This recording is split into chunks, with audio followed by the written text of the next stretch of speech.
Hey, what is up? You have found I Like the Blazers. I am your host, Brandon Goldner, and with me again, my not quite co-host, but person who comes on the show more often than anyone else, it's Ryan Whitledge of the Blazertag Podcast. Ryan, what's up, man? Not a whole lot. Yeah. No, I'm always the hey, somebody bailed, or I wanna bullshit real quick. So, hey, Whitledge, do you got a couple seconds? Hey, I have yet to get that last minute call to your pod, so I'm just sitting here. I'm just waiting, man. Come on, let's see it. Hey, the last time you didn't check your DMs for like 3 weeks. That's true. Oh yeah, that's right. Actually, yeah. So Ryan, he had listened to my politics podcast with my brother, Remember Poli Sci, and I'd like cracked a joke, and Ryan said, "Why are you talking shit about me?" I like somehow didn't see it, and so like today, when I did go to DM him because someone dropped out for recording today, and I was like, he was like, "Why are you talking shit about me?" It's like, what? Like I never saw it. So anyway, yeah, sorry about that. But speaking of things that are super very online, let's start with NBA Top Shot. We're going to get into talking about coaching and how we think about coaching, but I just want to start here. So NBA Top Shot, if you were to explain, Ryan, what this is to somebody who has no idea, like I didn't know a couple weeks ago, how would you explain what NBA Top Shot is? Digital trading cards, but it's futuristic trading cards for their video highlights. So it's like the Harry Potter moving pictures thing, but you can trade them. Exactly. And apparently where they get their value is they're secured in a blockchain. So yeah, that's about as far as my recollection goes. I will admit I have put like zero thought into any of this just because maybe I'm now the old guy yelling, "Get off my lawn." But if I want to see a highlight, I'll go to YouTube and find the highlight. I don't need to wait in line for 2 hours to spend $20 on a pack and get the Nick Stauskas highlight reel. I feel personally attacked. There are 94,000 people in line in front of me because I want to buy one of these packs. Yes, that's what it's digital trading cards, right? That are like little video highlights. And it's so weird because, okay, so they limit how many of them there are. And this has exploded over the last couple weeks and months. Like, I went on the other day when I was first, like, at first I'm like, I'm not going to learn about this. I refuse. And then it's like, all anyone's talking about, it's like, oh, well, I can't ignore this forever. And so I went on, I like made an account. I'm like, oh, you know what I'll do? Like, they don't have any packs available now. I'm going to buy like a Damian Lillard something, right? Just because Damian Lillard's rad and I want $60,000, man. Like $50,000, $60,000, like an Ish Smith highlight just sold for $4,000. What is going on? Like, it's totally. And any LeBron, anything. Like I've heard stories of guys getting like, just not even a rare or legendary, because apparently we're grading these like Pokemon cards. LeBron something like just a layup, and you can immediately turn around and sell that for like $1,000, $2,000, and it's just nuts to me. And probably the thing that I think is kind of weird / cool about it is like the jersey number correlations. So it's like, hey, if this highlight dunk is, LeBron scoring or, scoring his, 23rd point, like that increases the value of it. I don't know. Either way, well, I'm the old curmudgeon-y guy. I don't get it. It's outside me. It's the same thing as when we were kids. I don't know. Did you collect basketball cards? Like, because I definitely did. I don't know if you did or not, but like the serial number, right? Like if it was limited and it was like 1, like that would be worth a lot. Or like Michael Jordan, if it was like 23, like that would be worth more. Yeah. Based on the, I remember that. I was more into the baseball cards end of the spectrum than the basketball cards, but at least with cards, that makes sense to me because and again, call me the old guy. It's a physical, tangible asset. When you tell me it's rare or it's one of a kind, I am literally holding the one of a kind. And where my brain just fries out thinking about this is like, if you tell me I have a one of a kind, NBA player, Top Shot clip, then why can I go and watch it on YouTube? Well, you definitely can, right? Like that is the odd part about this. It's like your suspension of disbelief that this whole thing is going to collapse, which it absolutely will at some point, right? It's almost like it really starts making you think about the currency that we use, right? Money. Like it used to be based on a gold standard, and then it was just like whatever, like the Federal Reserve's just making this stuff up, and you had dollar bills and coins, and now it's all digital. Like, our entire economy, our entire society is built on a collective trust in something that like we can't feel or smell or touch, and it is weird. And so meanwhile, yeah, I'm here like waiting for this Top Shot pack to drop. So this is one more little thing about this, and we'll get into coaching, but this is a common pack. So I think it's $9. They had a drop yesterday that was like a more rare pack, and it was limited to like the first 11 or 12,000 people. It was like $100. And I was waiting in line just to see what would happen. I was so far back in line, I didn't come close. But meanwhile, they have set this up so that as long as you wait long enough, you're guaranteed to get this pack. And obviously the thing is, the more of these they produce, like the less valuable they become, right? So it's like, I don't have any like delusions that I'm going to make money off of this or anything. I just think it's interesting that so many people so quickly have gotten so interested in it, and I just couldn't let it just float by. I had to participate somehow. I want to be one of the cool kids. The proof of concept, I believe that either the creator or co-creator of this NBA Top Shot, he had a proof of concept that ran back in 2016, maybe 2017. It was called, I think, Crazy Kitty, and it was this same kind of proof of concept, but with digital Beanie Babies. Yeah, I mean that went absolutely crazy for like a year, and then it just tanked out. So, which is what's going to happen here. Like you said, like if I want to watch a highlight, I can do that anywhere. Actually, just if you don't already know, maybe you do. If you want to find like a specific play in a specific game, if you go to stats.nba.com, it's kind of like the advanced stats portion of the NBA's website. You can then go to the game and look at every single play, has a video for every assist, every steal, every dunk. It's actually really, really cool because you can just click on it and it's right there. So yeah, I don't know. Like we'll see. It's all confusing to me. Also confusing to me, Ryan, has been the roiling debate amongst Blazers Twitter about Coach Terry Stotts. Here's what I'm going to do. I want us to spend basically the entire episode talking about how we think about coaching and how we kind of watch the game. What are the different things that go into figuring out whether or not, like, you and I think a coach is, quote, good or bad? What I don't want to do is spend a lot of time, like, debating or supporting the conclusion that we come to. I think that we all, like, basically, I don't want to say, oh, Stotts is good and here's why, Stotts is bad and here's why. We can do a little bit of that. I think we do that enough. I want to really dig into the ways in which we think about it, because I've been on Twitter for a long time, like in like Twitter years, like I've been there for like 6, 7, 8 years. And I can't remember a time where the Blazers community has been so split and so angry about something. It's really kind of odd. Welcome to modern times. Well, yeah. And obviously, like, there's always something that people can debate and argue about, but it's gotten a very strong this year in particular. So here's where I want to start. I want to start with, like, just asking you a question, because I know, like, I don't know about you, I can't watch every minute of every game. I'm not able to do it. I did in years past. I can't do it this year. But I want to ask, when you're watching a game, how is it that you're watching? Are you watching just kind of in the background? Are you watching more as a fan? Are there things you're looking for, like when you're looking at when they're running the offense or defense? Like, are you stopping and going back? And, like, basically, when you're watching a Blazer game, like, what does it look like? Like, take me into the Ryan Whitledge household when you're watching a Blazers game. When I watch a game, I watch it for enjoyment as a fan. And I understand that, yes, I talk on other people's podcasts, I talk on my own podcast, but I don't ever sit down with the intent to be like, I want to see what this game plan is, or I want to see how they're going to attack, this defender or whatnot.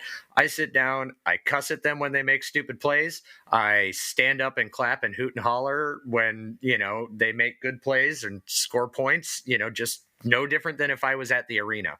It doesn't mean that I don't notice things, don't notice certain schemes, but it's not something that I necessarily set out to do. And for me, one of the more confusing things regardless of which side of the fire Stotts or keep Stotts aisle that you're on, because apparently you can only have two views and you can't ever have them overlap, is Yeah, how anyone can sit down and watch a game and then just hop online or whatnot just to try to shove it in the face of the other side of like, oh well, look at this is why my point's right, and it's this this X, Y, and Z, and everybody else is stupid and that kind of stuff. I'm like, I could never hate watch a game. Like, I would never watch a sports team again if I was doing it to hate watch, basically. Like, if no matter what side, like, you see it more on with people being critical of Stotts. I could not be that kind of fan per se. It would take away my enjoyment to the sport to be that critical and that analytical of it. That's fair. I will say, to your point about like you're watching the game and you hop online when something happens that kind of fits what you already believe. I mean, that's confirmation bias, and I think we all suffer from that. Right? I do. Oh, yeah. And it doesn't matter if it's about coaching, about something else. Like, if I have a thought in my head about the game and I see it happening, I'm probably going to fire a hot tweet about it. It's like you buy a new car and suddenly you're seeing that car like everywhere. That's a form of confirmation bias. It doesn't mean that there are more of those cars, means you're thinking about it. But back to your point about kind of like watching and your enjoyment as a fan, like, are there ever times that you go back and look at the replays? I mean, you hear coaches talk about this a lot in post game. People say, well, what did you think about this defense they threw at you? And the coach will kind of right after the game be like, well, I have to go back and look at the film. And these are professionals. These are people who are doing this for a living. They have to go back and look at it. Is that ever something that you take time to do, or is that just like too much? I do it occasionally. I mean, I make it a point to watch every single game. For the last 3 years, I think I've missed maybe a quarter of a game. So I'm already devoting enough of my time to sitting down and watching it. There are a couple times where I've been like, well, that, I'll hop back and be like, wait, I want to see something again, see it, and it's more along the lines of if I'm reading like somebody's recap over at Blazer's Edge, or I'm reading an article and they reference something and they point out something that maybe I didn't notice in the moment. I was like, oh, interesting. And I'll go back and find it and watch that kind of thing. But I don't make it a point to be, to sit down like a coach and review all the game tape and be like, here's where improvements could have been made. Well, let me ask you one more thing, and I'll admit a weakness of mine is someone like, if you're thinking about watching the game to like be able to see stuff that's happening, a weakness of mine is that sometimes it's hard for me to see all of the different actions of even just the 5 players on the Blazers, to see how they all got to a certain space. Like at the end, like what I mean is, like yesterday I was watching the Blazers-Lakers game and I noticed that there was a Lakers player who was like super old. I was Marc Gasol was super ultra open for 3. I mean, Gary Trent Jr. had for whatever reason rotated to him, but GTR was like all the way in the key. Marc Gasol was at 3. I mean, he was like multiple steps away. And when I paused, I was like, how did Gary Trent Jr. get all the way down there so far away? And I realized that I didn't catch it. So like, I think that some people are able to absorb more pieces of the game at the same time as it's happening than other people. And maybe I'm just like one of those people who either gets tunnel vision or whatever. Like, do you ever find that? Like, are there times, I mean, I want you to say, yes, Brandon, you're not weird, but like, are there ever times when you're like watching the game and it's like, I don't understand how that person got there? Like, or are you able to kind of absorb it all as it's happening? I'm able to kind of absorb it all as it's happening. Dang it! Come on, man! You're leaving me on an island over here. But where it did get me, because they were one of the all-time bests at doing it, was back in the year 2 of the Warriors championship run. Was it year 2, year 3? I don't know. Whatever the year that they got Kevin Durant. They had so much action because all their players were so good at being off the ball, and every one of them was able to be like a pivot / point man or whatnot, that I'd be sitting there, I'm watching Curry run off action, and suddenly got Klay Thompson, that's sitting wide open at the top of the key. And I'm like, well, okay. Right. Yes. So it did happen, but that was also a historically good offense and an historically good team. So I'm going to assume that they're going to be able to confuse people from time to time. Not so much anymore. But right. And like my point with, so I guess you're special and I'm not, but like the point is that's that what everyone tells me. Right. The point is that even when you're a viewer and you are able to see the entire court, even then it can be difficult in the moment to see all of what's happening, even for 5 people, let alone for 10. And I guess what I would offer with this is a couple things. A, like as fans or analysts, that everybody has a different way of watching the game, and everyone is able to pick up on certain things maybe better than others or in different ways than others. And I think because of that, we as viewers, as people who are like forming opinions about stuff, we may be forming different opinions because the way we take in information is different, right? So that's part of it. And the other part is, now imagine that you're on the floor, you're a player, you're a coach, you're a, an official. Now you're not hovering above like Terry Stotts is not wearing a jetpack, hovering above the court. You don't see Brad Stevens in a blimp, like floating above the court. Like they are kind of over to the side. They're able to see as much as they can from that vantage point. And the same thing with officials. Why are there 3 officials?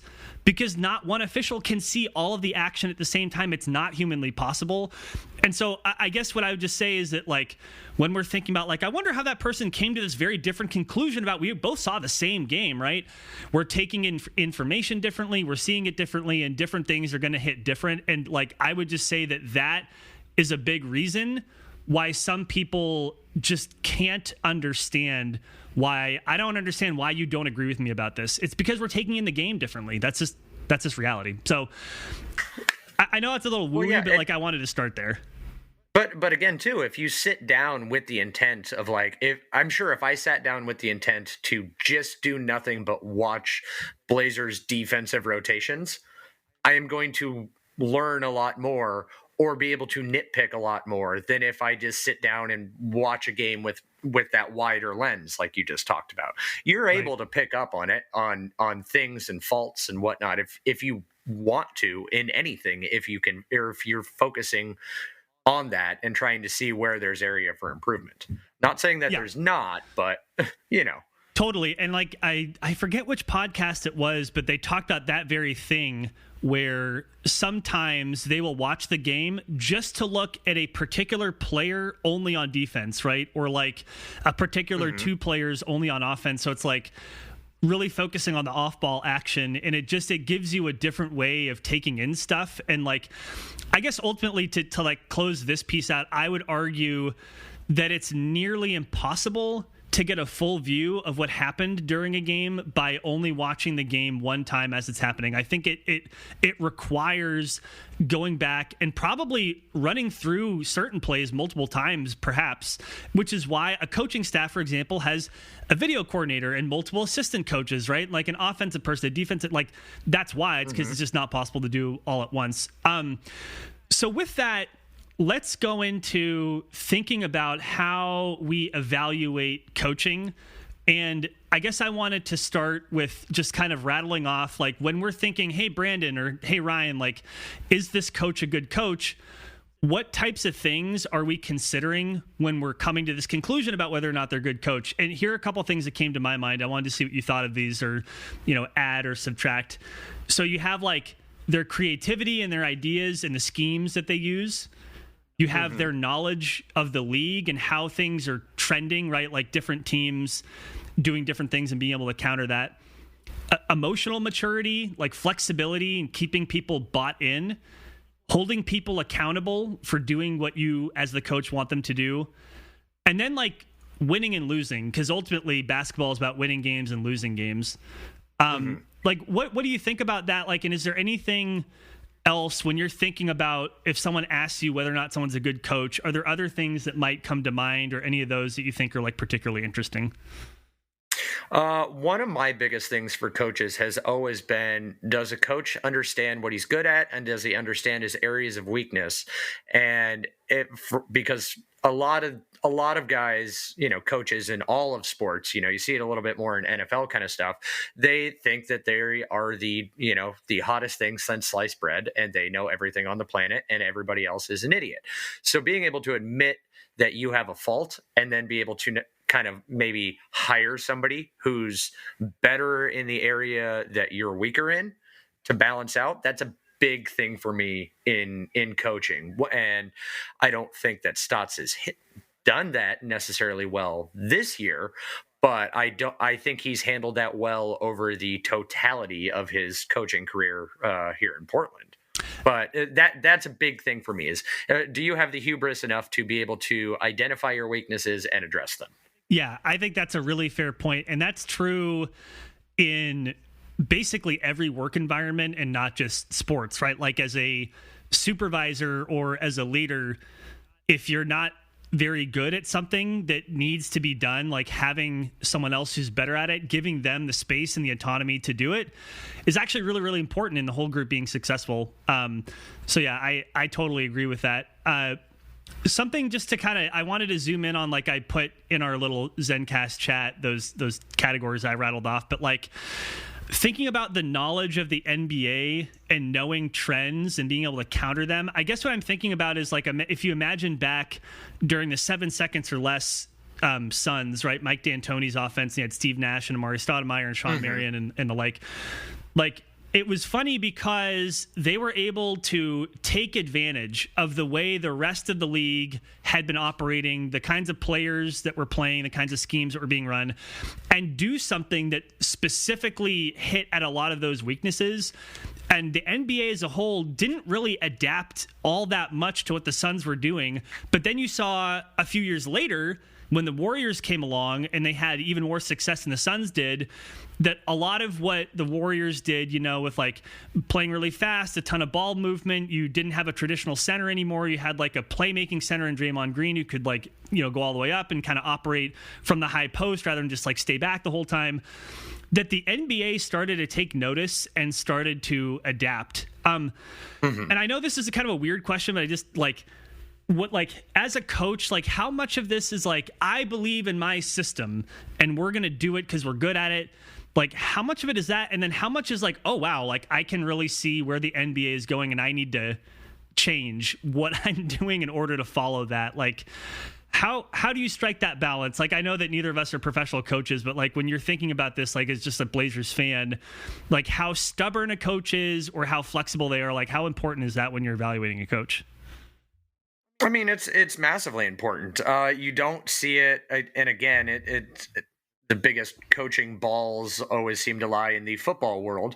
But when you were describing that also kind of brought me back to like when the Ducks under Chip Kelly, when they were instituting that super fast, super quick offense, and you had all the coaches over in the SEC, Nick Saban going, oh, that's going to get a guy hurt, that's going to get a guy injured, that's not how to play football. What are they all doing now? Everybody's running that quick strike offense. So I think the NBA is a lot more fluid in how coaches change and how they adapt to the system. I mean, we aren't seeing any team that is spending all their time running back to the basket, post plays or anything like that. Everybody's adopted the 3-pointer, and heaven forbid when the league puts in a freaking 4-point line back at half court, they'll adopt that then too. But no, I think everybody's kind of melded with the changes and whatnot quite well overall in the league. So that's a little harder for me to judge it in terms of NBA coaching, because I haven't necessarily seen some old curmudgeon-y coach be like, nope, that's not my style of basketball and we're not going to play it. Right. Well, and like connected to all of that too, like I think that when we're evaluating a coach, we can't forget that a lot of that stuff depends on the players that you have, right? And most NBA coaches don't get to pick the players. I mean, they may have some say, but ultimately it's somebody else's job. So like you could have dope ideas and you can know how to communicate them and know how to keep all your entire team bought in, but then like the group changes and the ideas don't work so well, or the attitude changes or the effort level changes, and like all of that is happening. Your roster is changing as the league is also changing, right? So like, I think it's important to like share, and I think most people know this, but just to like hammer it, that coaches, the things they want to do are going to be dependent on things outside their control, whether it's what is happening with the league, whether it's the players their GM is giving them, whether it's the players themselves being in a certain state or having certain needs and wants. And like, that's where it gets into that category of like a coach having emotional maturity, a coach having flexibility, and a coach being able to keep their entire team bought in. Because I think that most people who, I said I wasn't going to do too much of this, but just to say that I think most people who support Terry Stotts as a coach think that he's really good at that emotional maturity and keeping people bought in part of it. And I don't know what you think about that. And like, again, maybe there's a balance between how can you get people to do the thing I want to do, balancing that with I can see who my players are and I am flexing to them and keeping them motivated. Like how, like when you're thinking about that, how much does that come into your mind when you're thinking about how good a coach is? Well, I know it's a tough one.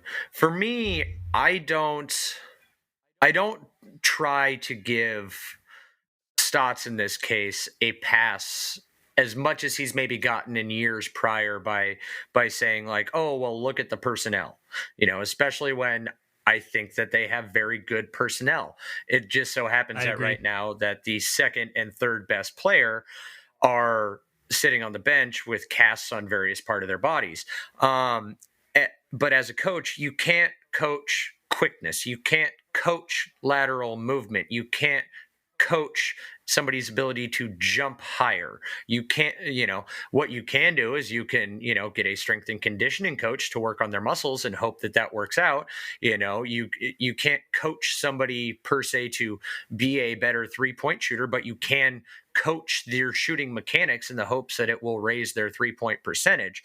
And so when you try to, basically what I'm saying is that you have the players, but you can have your system, but your system also needs to take into account the capabilities of your players. And especially in the case of the Blazers, there's a lot of thought out there that, okay, well, Stotts' philosophy is always, okay, well, I guess we just have to go let Dame save us. But for some perspective on that is that analytically the smartest thing to do. I mean, I got some numbers here. I believe they were from right before or right after the Suns game, so they may be dated a little bit. But LeBron James, over the course of this season, he's shooting 49.2% from the field, 39.3% from deep, and he has 74 points in 78 minutes of clutch minutes, so in the last 5 minutes. And the Lakers are plus 52 when he's on the court over that. Okay. That's fantastic stats. Lillard is shooting 61.5% from the floor, 58.8% from deep, and is a perfect from the free throw line. But in 59 minutes, he has 82 points. So in almost 20 minutes less, same amount of point output. Right. And he's also, he's taken 22 shots. Lillard is great in those late game situations. So when you want to criticize Stotts for being like, oh, well, he's just going to let Dame bail him out, why doesn't he run this or run that or whatever? Well, because if you're going to sit down and look at raw basketball numbers and productions from your players, your best chance is for Lillard to bail you out. One of the other things that I see a lot of criticism for is why doesn't Stotts do more to, run Lillard through more off-ball action? Well, we tried that years ago. That's why we brought Evan Turner in. He was supposed to be a point forward, take the ball out of Dame's hands, get him off ball a little more. But Dame, and you can take this as a personal opinion on if you want to have this be indemnifying of a coach. Dame is not an off the ball player. He does not like to be off the ball. It is not where he's comfortable. You can't just say, well, why don't we coach him to be like Steph Curry? and run around so much off the ball. That's just not who he is. That's not where he excels. Maybe he doesn't have the stamina for it like Curry does, whatever. You can't coach him to be like that. So you don't want to put your best player in a position where he's weak or where he's not comfortable. It's also why you see him do a lot of pick and rolls, because Dame is one of the best pick and roll point guards in the league. So there are criticisms that are out there and things that you can levy on the coach of why doesn't he do these things differently. But to your point of personnel, you need to coach your players in what they're good at and make them great at it. And that's where I do think Stotts is successful. And another thing you could point to with that would be like Cantor. You know, Cantor does not play well for anyone in the league except the Blazers, it seems like. So, you know, Stotts is coaching the most out of him that he can get. Well, and I do want to actually get into, in just a second, specifically Stotts' strengths and weaknesses. I think you hit on some of them just a second ago. Before we do that, I do want to like zoom in one more time on the emotional maturity and kind of keeping buy-in piece of this when we are evaluating any coach. And here's why. For example, you can have a coach that has a team with a superstar player, and that coach defers to that superstar. And one example of that, and this is an older one now, but Doug Collins with the Bulls, when Michael Jordan was on that team in the late 80s. So Doug Collins basically let Michael Jordan do what he wanted to do. However, Doug Collins, by many accounts, all accounts, is not the most emotionally mature person. He was a bit of a hothead.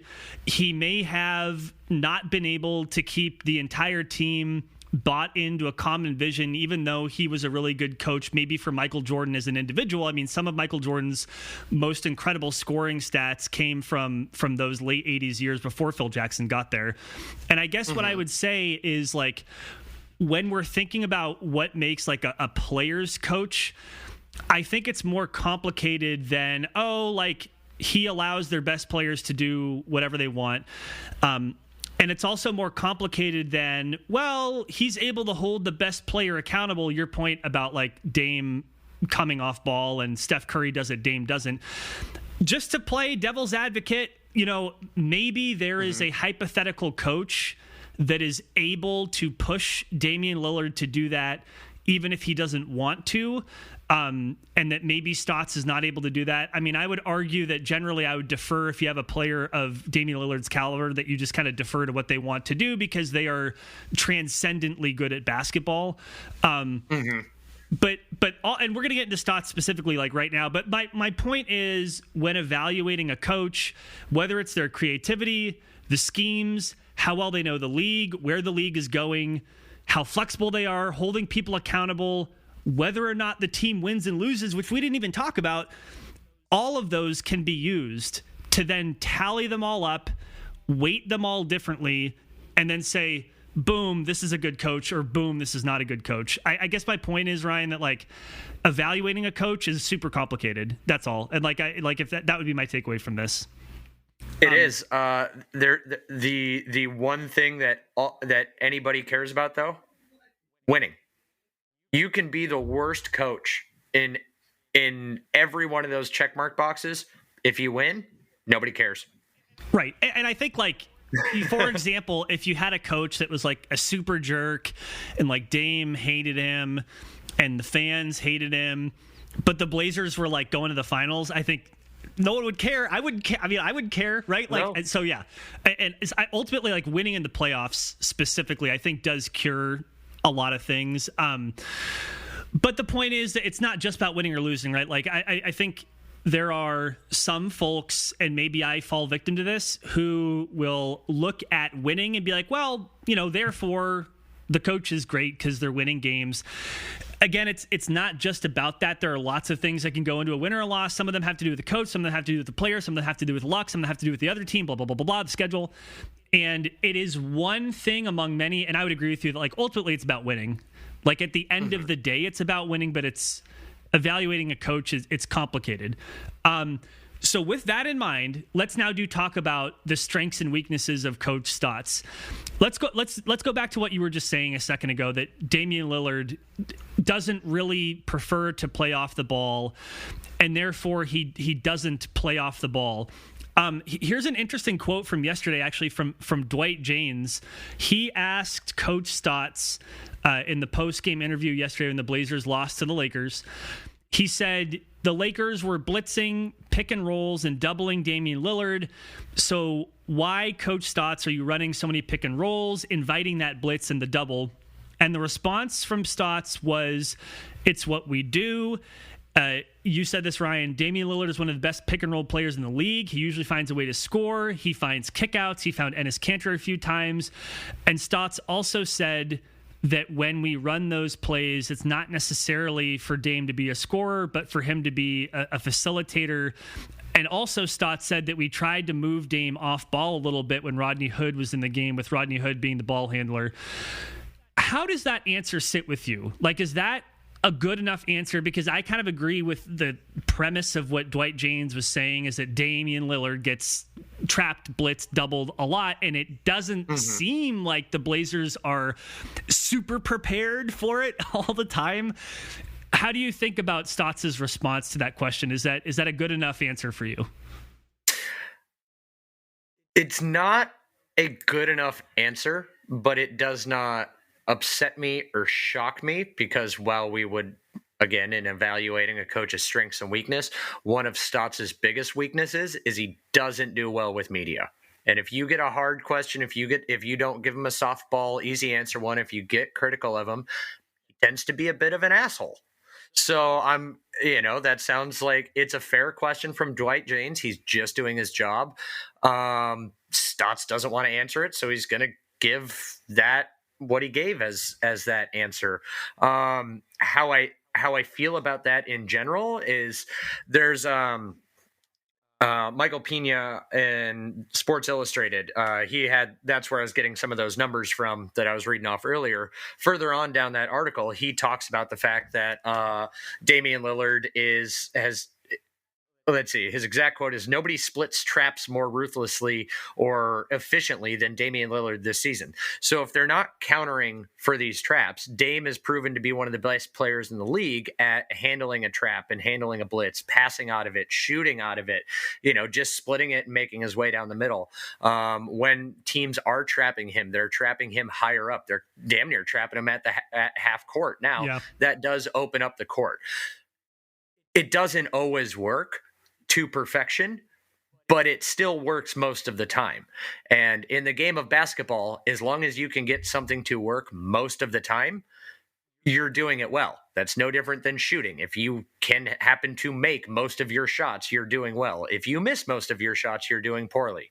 So with the execution of handling traps, if you get more hits than misses, then you're doing it well. It doesn't mean that, him not necessarily changing his scheme per se is the right decision. But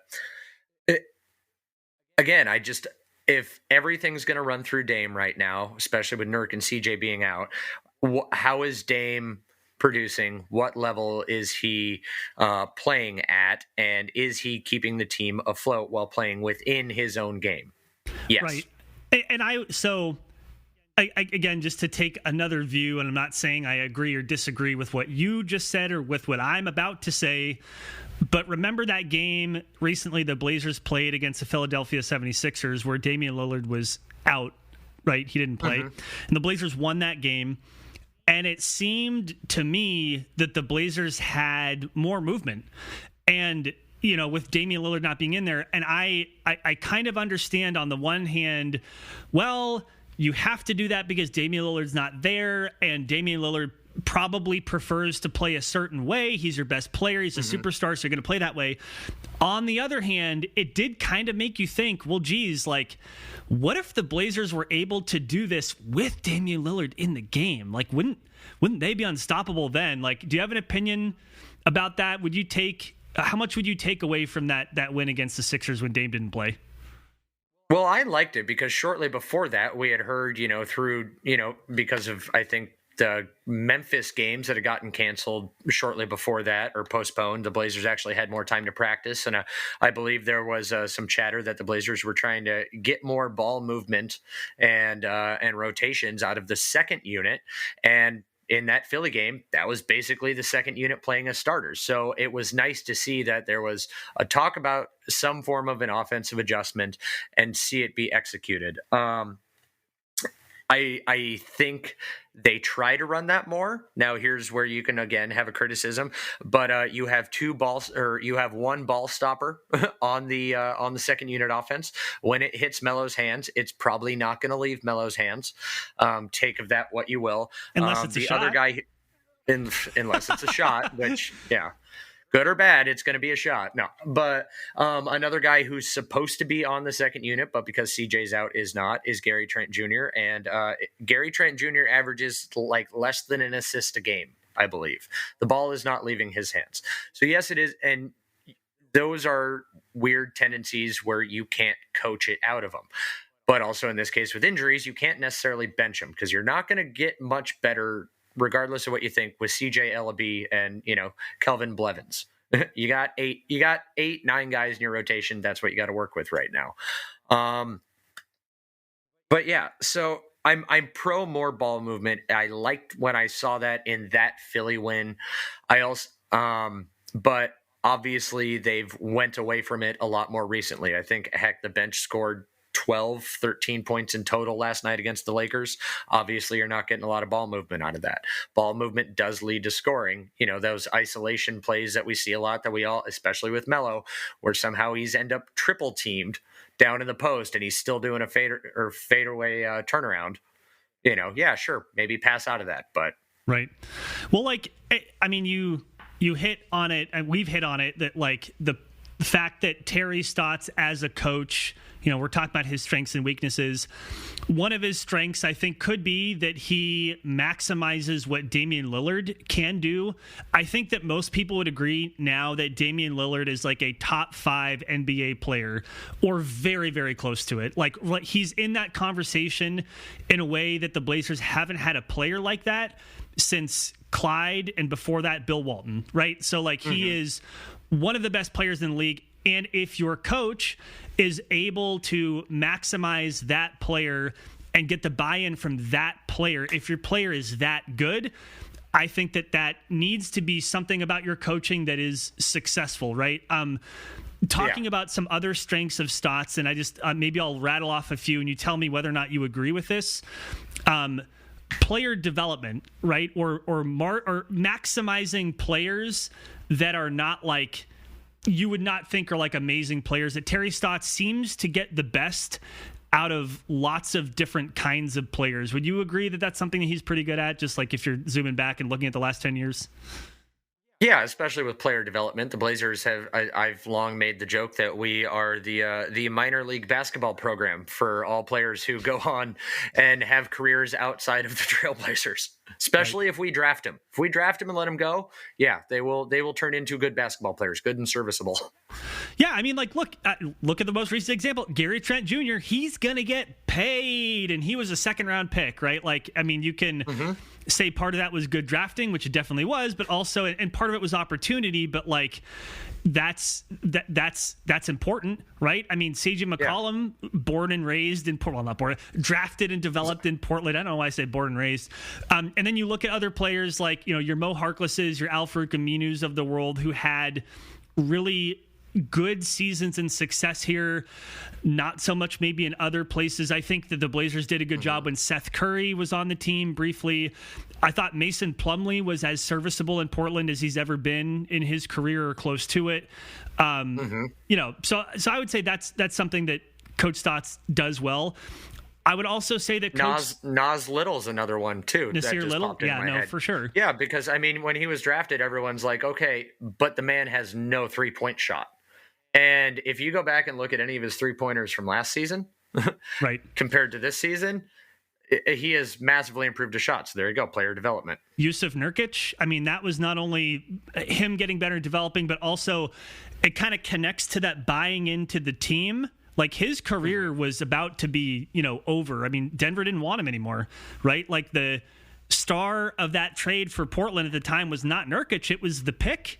And I think Stotts deserves credit, some credit, maybe not all, some credit for that. So I think that, so player development and maximizing players that maybe have been marginalized, I think is something he does well. Something else I think Stotts does well, and this kind of works directly against his potential weakness as a strategist, but Stotts, I think, does a really good job of giving players room to create on their own, that he has created a system where players feel comfortable playing their game and not being on a super short leash. Would you agree that that's a strength of his? Depends on who the player is that you're talking about being on a super short leash. Flashback to no farther than Myers Leonard, who would get the quickest of yanks early in Yusuf Nurkic's tenure here. You saw him get some quick yanks if he was making lazy rotations. So it kind of depends. I mean, okay, that's fair. He's been known to he gives players a lot of freedom, but if you continually fuck up and he has the bodies and capable players on the bench to yank you and replace you, you will be yanked and you will be replaced.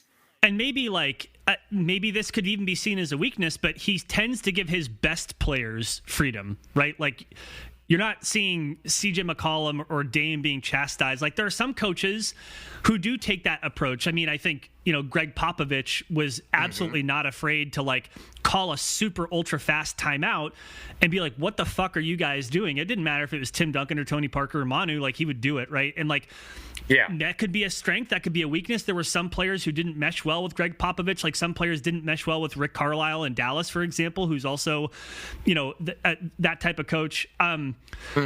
So I don't know. Are there any other major strengths to Stotts as a coach that come to mind that we haven't talked about? If you were, whether or not you think he's a good coach on the whole, that Coach Stotts specifically is good at this. Does anything come to mind?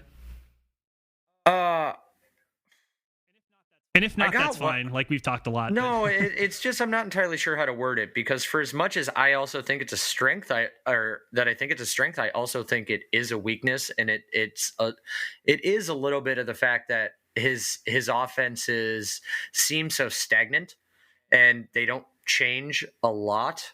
Yeah. But at the same point in time, I think this is a little tip from Jason Quick here the other day. As of, this was from right before the Suns game, the lineup that the Blazers are running out there has the highest offensive rating in NBA history at 143.6. And the second was that Warriors death lineup that had 141.2. And that's without two of your star players. So for as much as he's stuck in his ways and doesn't necessarily maybe change his offensive sense, or that he's stagnant, we've at least seen those same lineups produce. And yes, it does lead to them becoming predictable if you get a very well or a very defensive minded coach. Yes, he probably does have the ability to strategize around it, especially in the playoffs when you're focused in on only one opponent instead of, 4 in a week. But to his credit, him having those boring, plain vanilla offenses that give players freedom and choice in it has led to, as we're, very high offensive outputs. I think one of the added benefits of that too is that during these times now, this 2 to 3 month period that will be without Nurk and CJ, Stotts hasn't changed his entire offensive approach. The basics are there. His principles are still there.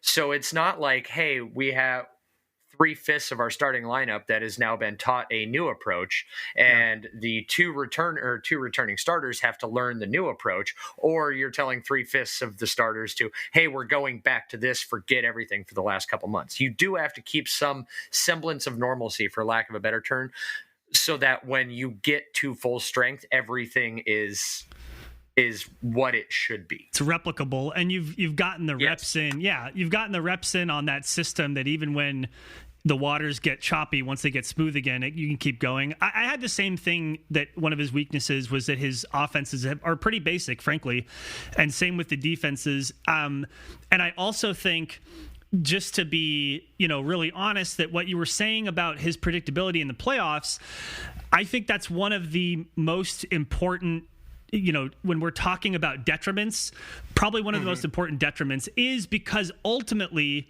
you want your teams to be successful once you get to the playoffs.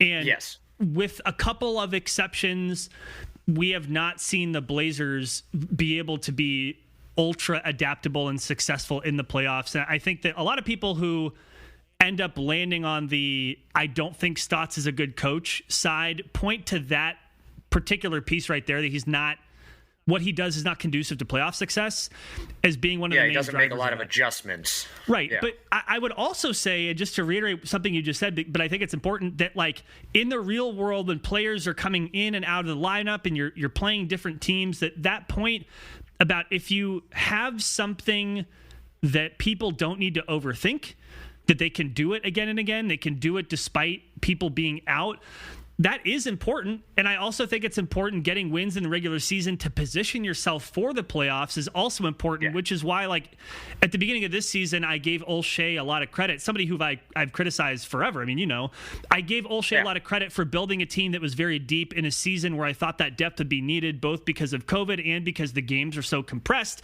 Lo and behold, the Blazers were able to rattle off 6 straight wins, in part because of that depth, right? I mean, they weren't the best teams they were playing, but they got those wins banked. And it helps their playoff position later, in part because that lineup was deep. I had long said that, when as soon as CJ went out to combine with Nurk, and, we very rarely mention Zach Collins, but what he could have been this year brought to the team.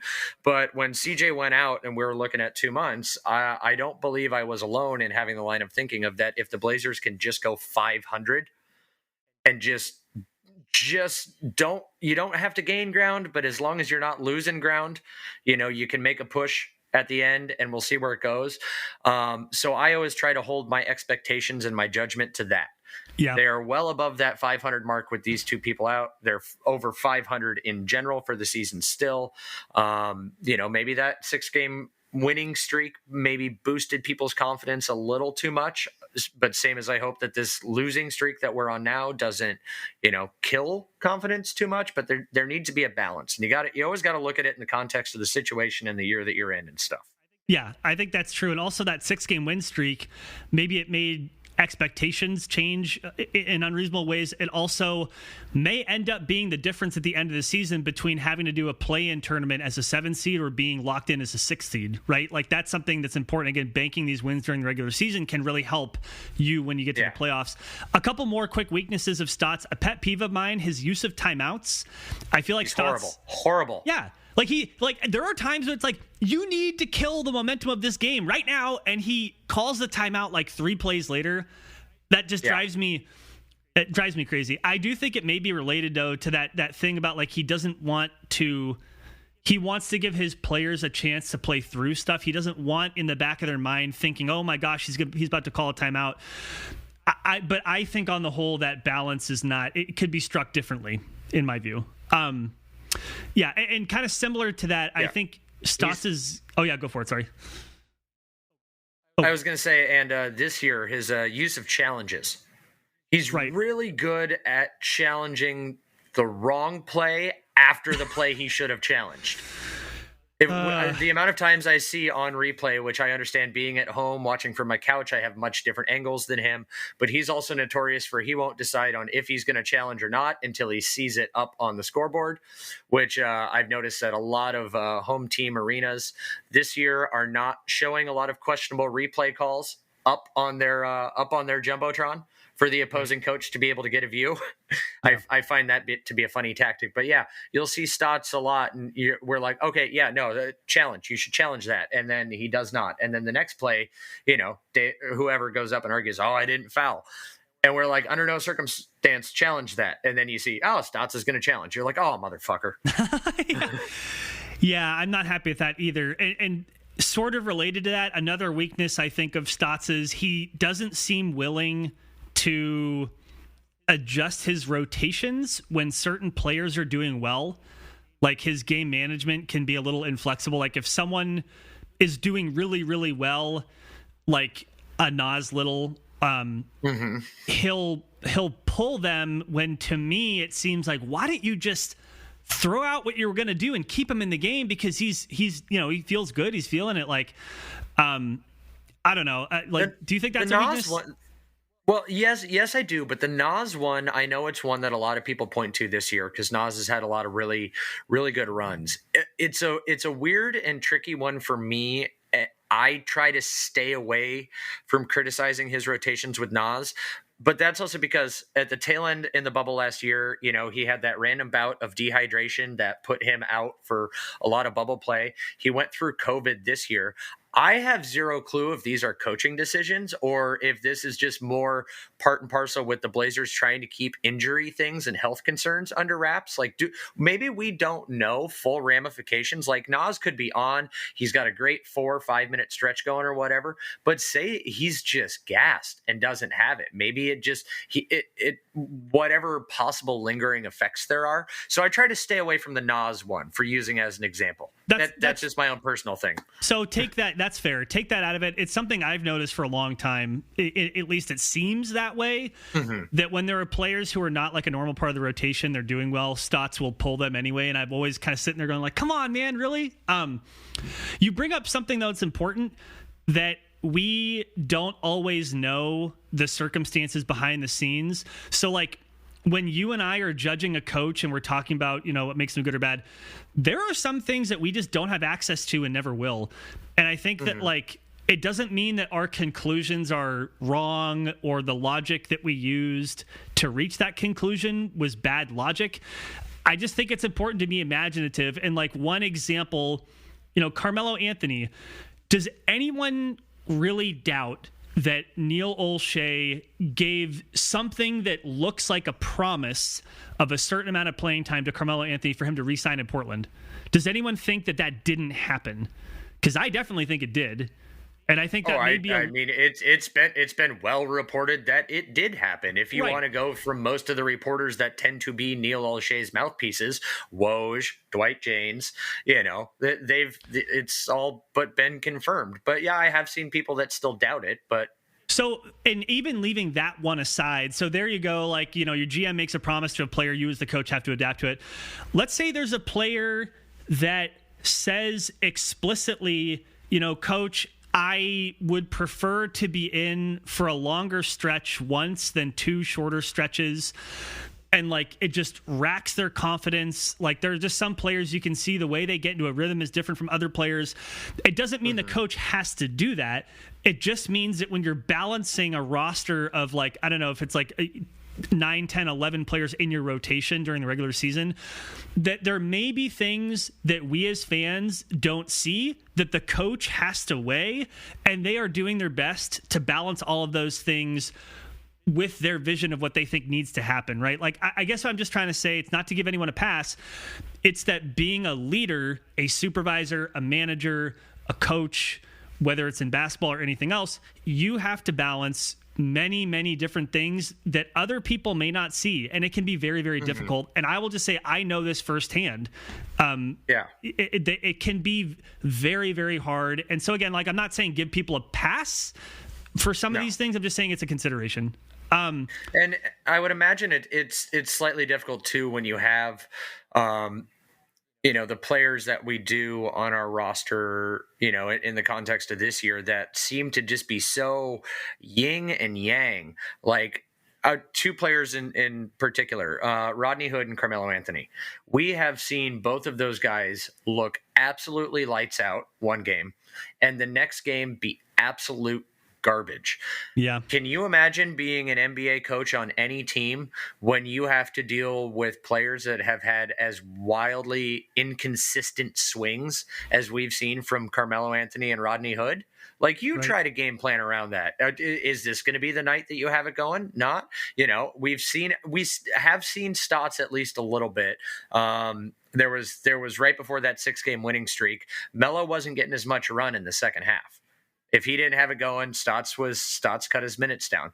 Rodney Hood, he's been swapped in and out of a lineup depending on how he's been doing. So there is a little bit of adjustment there. But I could not imagine being an NBA coach and having to coach through such wildly inconsistent swings like that. Yeah, I think that's a really, really important point. And it is true, like the adage about there's a couple adages. One of them is like the best ability is availability.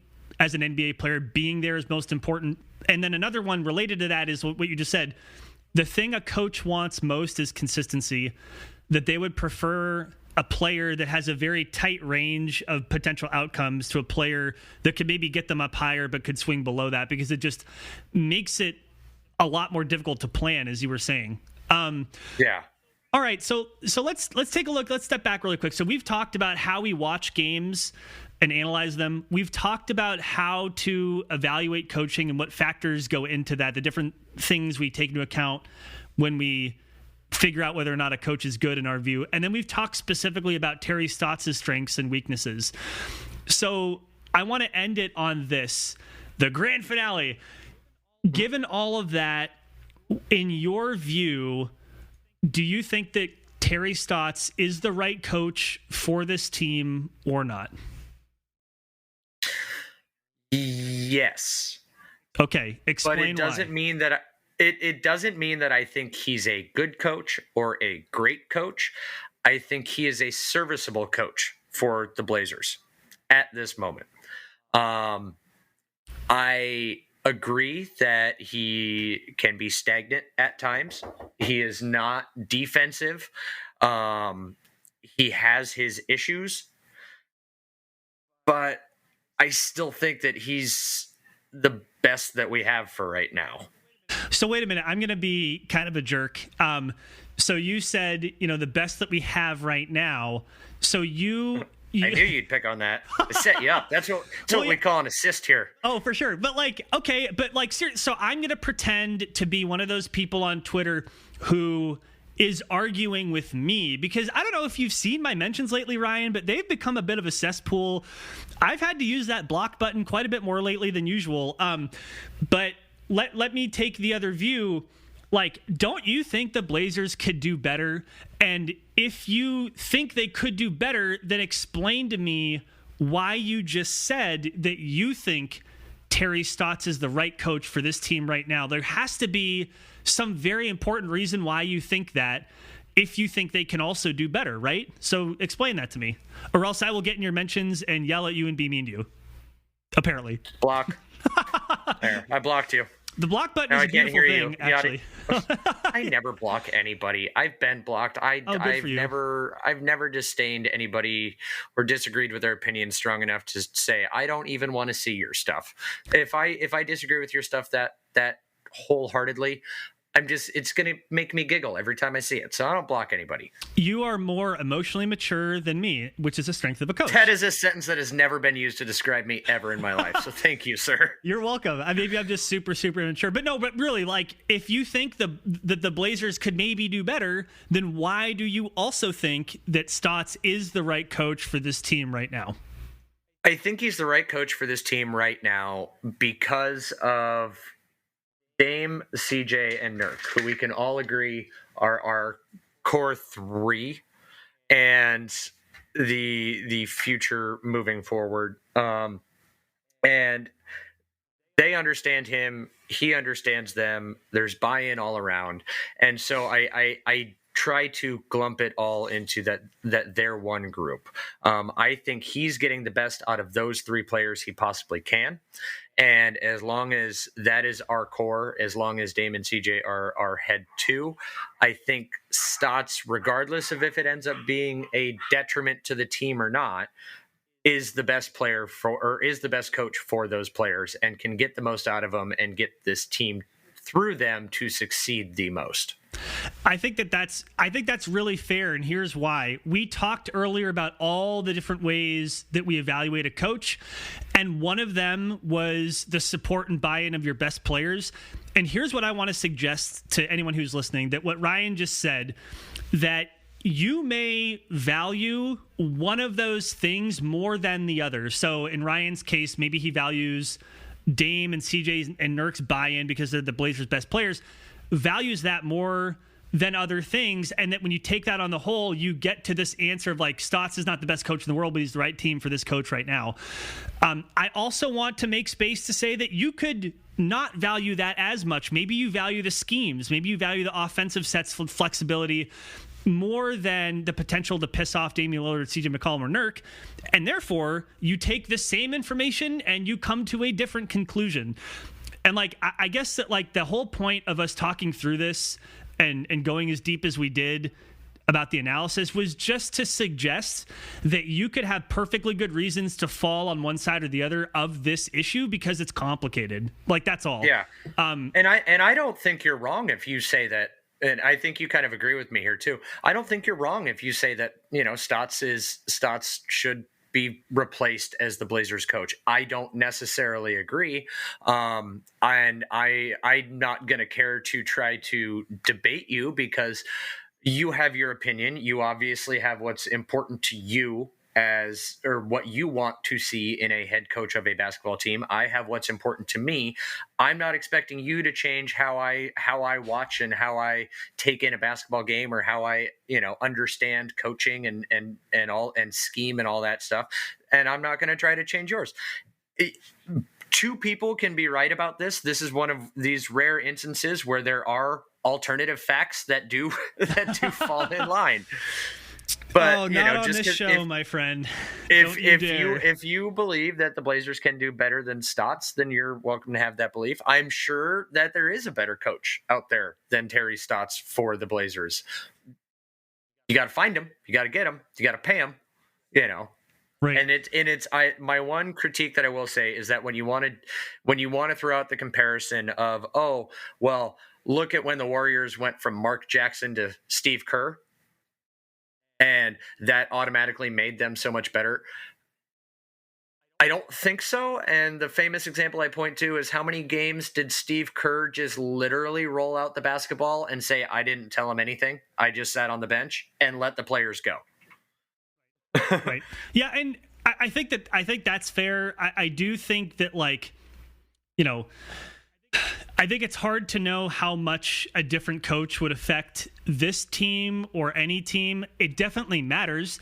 And I would also agree, I'm going to try to leave my own personal opinion a little out of this because I'm hoping to get somebody else to talk about the same topic who has, I think, different views than either of us too. And even you and I don't agree perfectly, but I do think it's hard to know how much a coach impacts the team. I think it's fair to say that they definitely do, and they definitely matter. I think Steve Kerr coming in mattered, but I also think there were other things, the growth of Klay Thompson, Steph Curry, of Draymond Green, the way the NBA was going to allow for a system like that to work really well. I think that was part of it too. And I don't want to take anything away from Steve Kerr, but yeah, I'm with you. Yeah. And Mike Richmond always says it best whenever I listen to Locked On Blazers and Stotts conversations comes up. The top two things that an NBA coach is responsible for in the league is deciding who plays and when. Everything else is up to the 10 guys on the court. Yeah. I think that's really, really fair. And with that, let's close this discussion and one more quick thing. We'll get you out of here. And thank you, by the way, for this was probably the deepest I've ever gone into a conversation, really talking through how somebody looks at a Blazers related thing. So this was like a new way of doing this podcast. So thank you for being a part of it. I appreciate it. Thank you for having me be the last minute replacement. It's always great to be the sixth man coming in. I'm sorry, man. It's to be the little peek behind the curtain. It was tough to schedule time this weekend, and I haven't done a podcast in a while, and I needed to hold this time. So yeah, thank you for being flexible. I owe you a beer. Hey, by the way, COVID, we're getting, the light is at the end of the tunnel. We actually heard from the governor recently that all adults should be able to get a vaccine by July.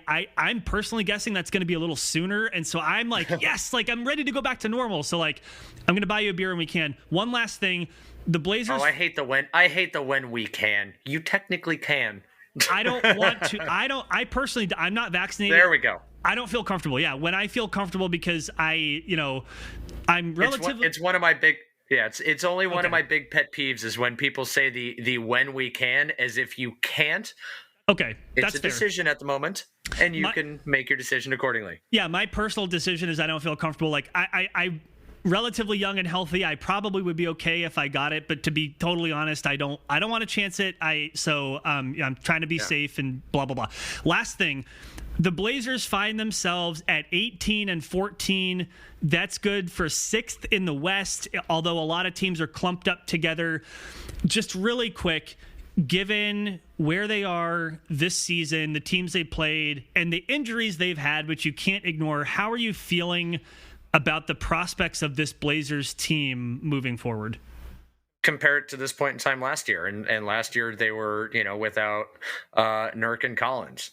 And they were absolutely abysmal and had to fight, especially when the season restarted, to make it to a playing game, to make it to the playoffs. So my optimism level is high because arguably CJ is a much bigger player to lose than Collins was for the Blazers last year. And so to be bouncing back and forth between this, 6th spot and, the 4th spot and kind of flirting with the 3rd spot, again, I'm ecstatic. And like I said earlier, I wanted 500 basketball while those two guys were out. Blazers have exceeded my expectations. So that's going to leave me being optimistic, even if they play some horrendous basketball in between. Yeah, I agree with basically everything you just said. That's how I view it too. I think that they're in a good spot. It's not perfect. It could be a lot worse. We see other teams that have suffered injuries or even not suffered as many injuries and are a lot worse off. The Boston Celtics are a game under 500, right? Like the Miami Heat are a game under 500. The Denver Nuggets have an MVP candidate on their team and they're doing worse than the Blazers are, and they haven't had basically any injuries at all. And I think it's important. Well, the Nuggets late game shot choices need some work. That play, I pin most of the blame on Jamal Murray. He should have gone to the basket. I think everyone is like, oh, Michael Porter Jr. should have gone towards the basket instead of going to the 3-point line. I honestly think it was on Jamal Murray to drive. He should have there was one defender. You have to put the pressure on them. So anyway, yeah, I agree with you. Man, this was great. Thank you for taking the time. I always appreciate you. I think we're going to wrap it there. If people wanted to find you on Twitter and get in your mentions and apparently never be blocked, good for you, or they wanted to connect with your podcast, how would people do that? You can find all my basketball rantings at Blazertag PDX handle on Twitter. I believe we're posting. I had 3 episodes that did not make it, 2 due to technical difficulties, 1 due to when I was editing it, I said, wow, we are way too drunk for this, and I just deleted it. No one will ever hear it. Oh, man. And yeah, but we're posting about once every other week or whatnot. I think we got an episode coming out next week. If you want to hear any of my individual rantings, which are even fewer and far between, you can find me at the Witty Ryan. That is not my basketball space. You won't find a lot of basketball opinions there, so you can yell at me about other things and not get blocked from there as well. Brad, check out Ryan. Check out the Blazertag Podcast. Ryan, appreciate you. Thank you. Thank you very much, Brandon.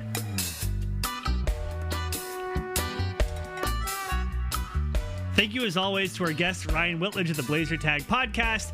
I always appreciate having him. I've said it before, I'll say it again. And I was telling him, I think off camera, this was one of my favorite podcasts to do Blazers related ever, just because thinking through the ways in which we evaluate stuff is so complicated, but also really important. And I'll admit, something I didn't talk about on the show, my views about Terry Stotts as a coach, they have changed because there are people who have brought new information and made me think about things I didn't think about before.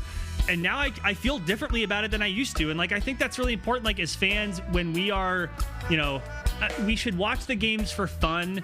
And when we have opinions about stuff, we should be totally okay with what we think yesterday not being the same as what we think tomorrow. And I think that's important, both just as a Blazers fan and in life. Okay, with that, if you want to reach out to our podcast, I Like the Blazers, you can go to iliktheblazers.com. You can also find us on Google Play, Stitcher, Spotify, Apple Music, wherever you can find your podcast. We are there. And thank you all for being here. And until next time, I am Brandon, and go Blazers.